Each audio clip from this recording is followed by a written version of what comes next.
ሊቀ መልአኩ ቅዱስ ሚካኤል። ሚካኤል ማለት ማን እንደ እግዚአብሔር ማለት ነው። ቅዱስ ሚካኤል ለምህረት ለይቅርታ የሚላክ መልአክ ነው።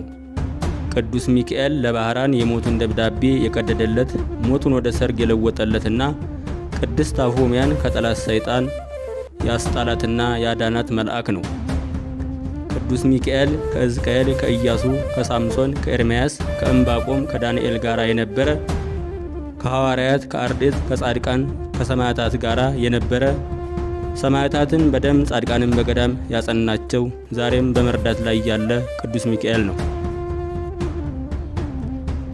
በከበረው በቅዱስ ሚካኤል በዓል ቀን መታሰቢያ ያደረገ ዝክሩን የዘከረ ለቤተ ክርስቲያን ዕጣን የሚሰጥ መስዋዕቱንም የሚያቀርብ የታረዘ ያለበሰ ያዘነ ያረጋጋ የተከዘውን ያጽናና የታመመውን የጎበኘ በስሙ የተማጸነ በስዕሉ የተማጸነ ገሃነብን አያዩም ተብሎ በቅዱስ ሚካኤል ድርሳን ላይ ቃል ኪዳን ተገብቶለታል።